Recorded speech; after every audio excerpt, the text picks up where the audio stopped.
знам, мислам, секој мало дете има некоја визија за да стане нешто. Мислам, нешто доктора стана. Искрено кога бев мала, мислам дека сите би сакале доктори, лекари, полицајци и тоа. Таа и ја тоа би сакала, иако сега воопшто тоа не ми се свиѓа како професија. Каратистка. Стварно? Вака сигурно сум сакала да бидам актерка. Значи, задоволна сум од вториот модул, ми се исполнија очекувањата, тоа што сакав да научам, значи сакав да научам каде ми се грешките при пишување CV мотивационо писмо. Се надевам дека ќе научам и некои тактики за интервју, како да бидам вистинскиот кандидат за работата која што Па до сега е све супер. Од работите што ги слушнав за CV за мотивацијно писмо имаше многу посебно за мотивацијското писмо имав проблеми да го напишам, доста работи научив, содржината, структурата каква да биде, како треба да се испрати. Сега сум задоволен, се надам дека понатаму презентацијата. Да, сум била повеќе пати. Како се поминал? Па, прилика сите биле доста успешни, значи сум поминала на CV-то, со мотивационото писмо, на првиот круг со интервјуата. Меѓутоа не знам што се случувало, после веќе на последниот круг го добиеш мој негативен имейл кој кажува дека други беше да се запишам на економскиот факултет, така што требаше да изберам некој од факултетите.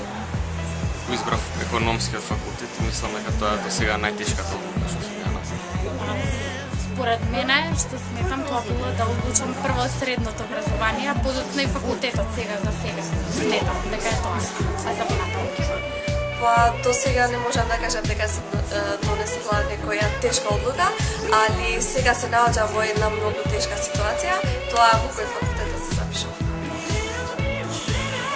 Тешката одлука, мислам дека кога после периодот на средно образование требаше да бирам високо.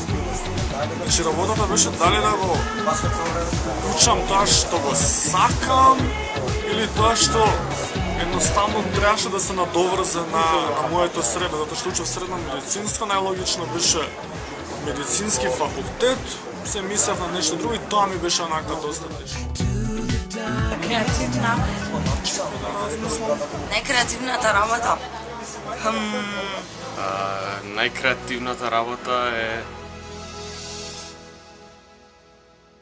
Да, најкреативната работа што имам направено е тоа што секогаш мојата пасија за патување знам да ја скомбинирам со едукативната средина и сето да ми биде некако покриено и да се бенефитирам од образован и патувачки карактер.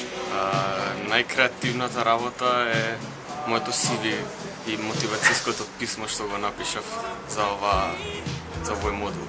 Најкреативната работа. Креативност, ако може да се нарече видеото што имам постирано на YouTube, може да слободно го погледнете. How unemployment affect people's lives. Се едно. Тоа е според мене најкреативната работа која што исто така ја донесов одлуката за тоа видео еден ден пред рокот за да се испрати тоа видео. Тоа беше работа под притисок, но сепак на крај успеавме. Кога по прв пат сама ја биткав косата. Што ја уредив мојата соба, што така си ја направив на интересен начин, да си направив една мапа со знаменци секаде каде што сум шетал. Тоа онака може би не е многу, ама мене баш онака ме воситува се каде што ме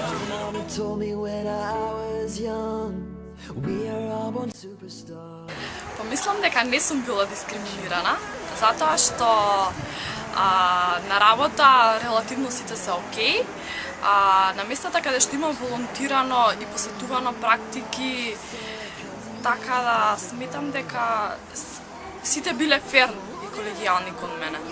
Мислам дека до сега не сум била дискриминирана. Да, сум бил претходно дискриминиран во една друга организација, каде што ни дадоа задачи и другите имаа предност за тоа што имаа поише години. Значи тоа беше неправда. Прави, ја никогаш не сум била дискриминирана, ама јас сум против тоа и имам многу другари и другарки кои што се дискриминирани. Дискриминира на полова, значи дискриминација имам осетено, дискриминација. Може би кога се најдов еднаш во група со доста постари, исто вака на тренинг беше и може не бев дискриминирано на индиректно, но ја индиректно така се почутов. Веќе имам само 17 години, а сид имам на 23 години.